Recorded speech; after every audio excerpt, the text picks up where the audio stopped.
radio du Salon de la Radio, interview. Nous sommes de retour sur la radio du Salon de la Radio. Bien sûr, vous suivez sur salondelaradio.com. Vous pouvez également réagir à tout ce qui se passe à l'antenne de la radio du Salon de la Radio en envoyant simplement par Twitter le hashtag Salon Radio. Et nous allons parler de ce qui constitue, je crois, une exception dans le paysage radiophonique français. Il s'agit de France Bleu. On va essayer de comprendre pourquoi une exception et puis également quelle est la recette du succès de France Bleu avec nos deux invités, Claude Esclatine qui est avec nous. Bonjour. Bonjour. Bienvenue. Et Eric Sorek. Bonjour. Vous sortez tout juste en fait d'une conférence où on vous a posé plein de questions déjà. Alors d'abord, première question, comment l'avez-vous vécu cette expérience et quelles sont les questions qu'on vous a posées? Est-ce que vous attendiez aux questions qu'on vous a posées aujourd'hui ou bien certaines vous ont-elles surpris? Non, accueil très chaleureux, très positif.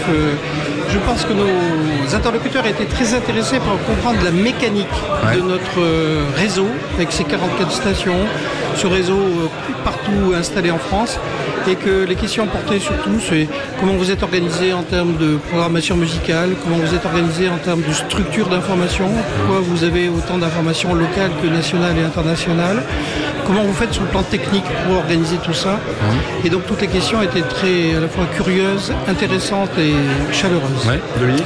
Surtout la première question qu'on a envie de vous poser à tous les deux, c'est France Bleu, pourquoi ça marche?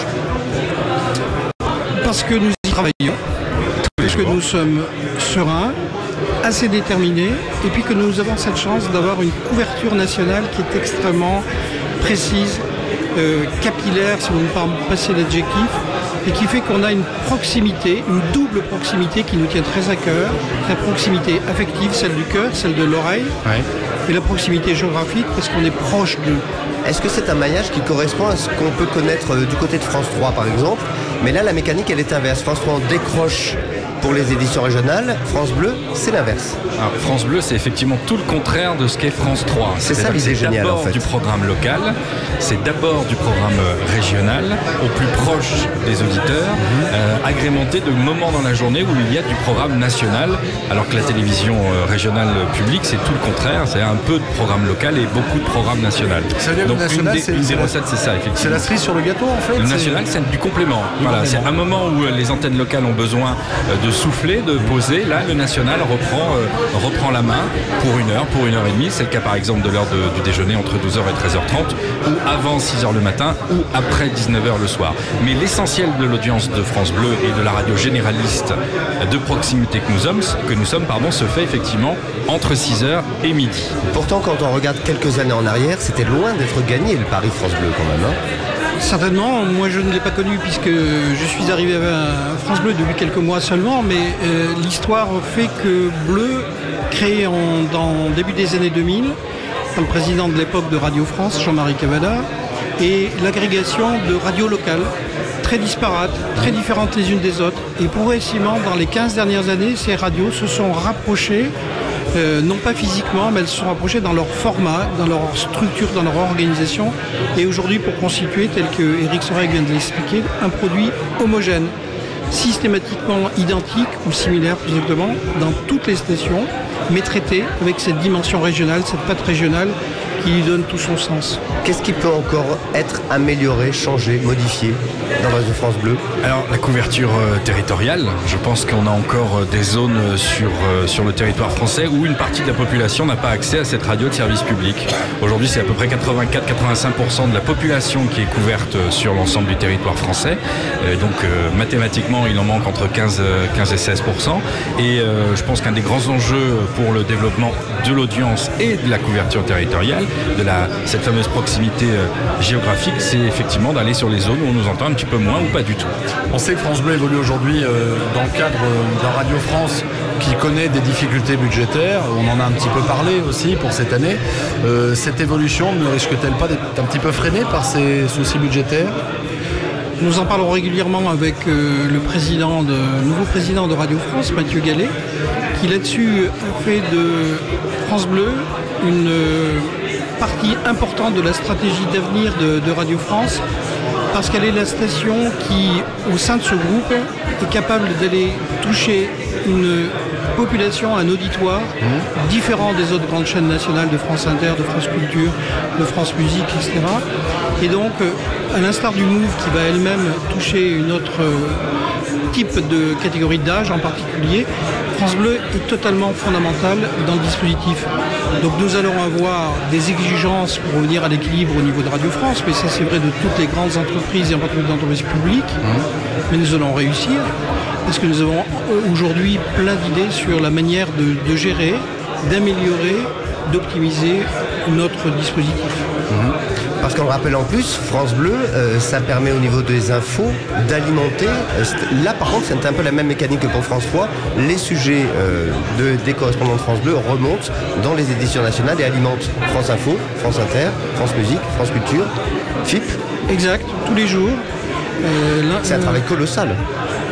Finalement facile, finalement naturel. C'est-à-dire que nous sommes vraiment perçus comme le réseau régional capable justement de faire remonter, comme vous le dites fort bien, les informations régionales. C'est des dizaines de sujets qui chaque jour sont remontés au niveau national et diffusés sur France Info, sur France Inter. C'est un peu la colonne vertébrale en fait de Radio France, le réseau France Bleu, au niveau de l'info. Non, je crois qu'il faut savoir rester ce que nous sommes et complémentaires des autres chaînes. Nous ne sommes pas la colonne vertébrale, nous sommes un élément constitutif du corps de Radio France, mais nous lui donnons du muscle.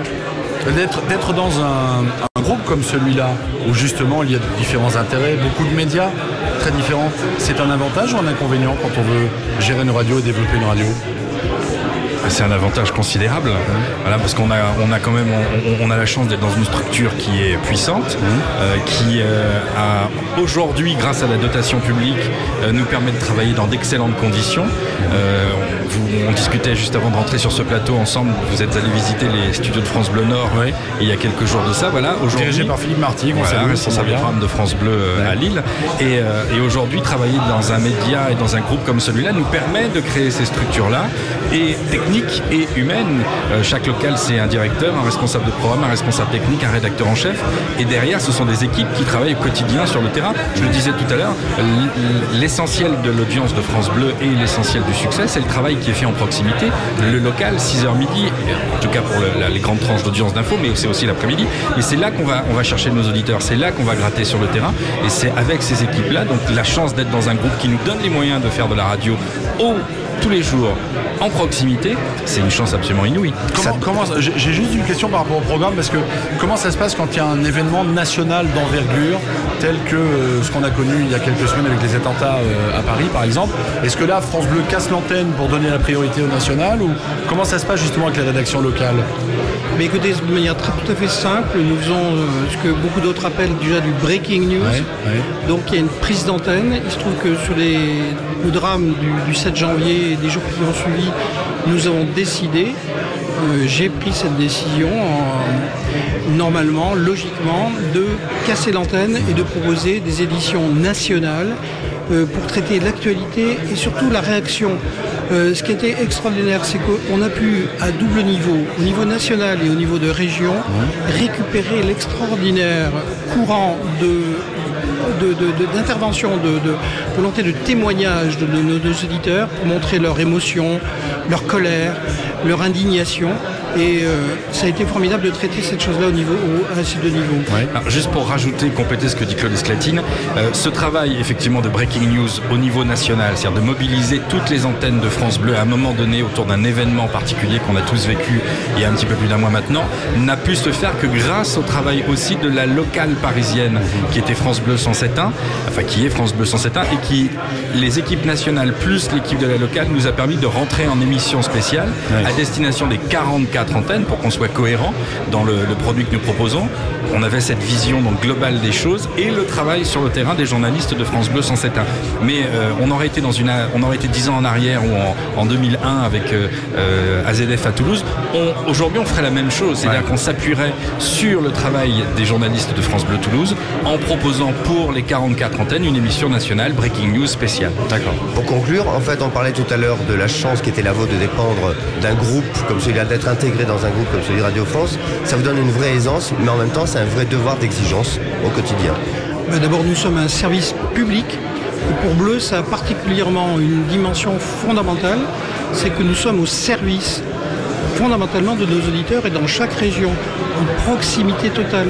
Nous sommes là pour leur apporter des éléments d'information, des éléments de divertissement. Nous sommes une radio à 50% musicale pour donner aussi une dimension positive et chaleureuse et puis une dimension de service sur le trafic, la météo, les intempéries et plein d'autres services, les sorties culturelles et tout ce qui fait la vie quotidienne de nos auditeurs.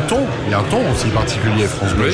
Il y a un ton, voilà, il y a un ton de simplicité. Je crois qu'on écrit la radio de la façon la plus simple possible et on s'adresse à nos auditeurs de la façon la plus simple, c'est-à-dire comme on se parle à l'instant, ou comme on peut se parler tous les jours en allant acheter son pain, sa baguette, en poussant ses courses, ou en achetant ses courses dans une grande surface. On essaie d'être, voilà, la proximité, ça se travaille par ce ton-là, aussi simplement, le plus simplement possible. C'est ça aussi le vivre ensemble en fait. Exactement. Le mieux vivre ensemble. Nous sommes ensemble. des partisans non seulement du vivre ensemble, mais du mieux vivre ensemble. Toujours faire mieux. Et comment le dire, comment le démontrer, comment l'afficher, la radio, et France Bleu en particulier sont là au rendez-vous. Et il y a un phénomène qui est important, c'est que l'auditeur, il peut aller rencontrer son animateur ou son journaliste tous les jours. Il pousse la porte de la radio et tiens, je vous ai entendu parler de ça va pas du tout, je suis pas d'accord avec vous, ou pourquoi vous avez diffusé telle chanson, et pourquoi vous passez pas tel artiste. Donc la relation, elle se fait par les ondes, mais elle se fait par la rencontre quotidienne. Entrez, écoutez, vous êtes chez vous. Exactement. C'est ça. Merci messieurs. Et bienvenue chez nous, bienvenue.